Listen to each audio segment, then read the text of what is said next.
देवा तुझ्याच साठी उघडून दार, वाट पाहून झाली पार.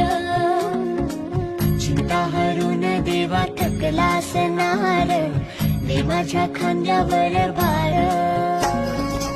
थोडा इथं टेकून जा, घास खाऊन माझ्या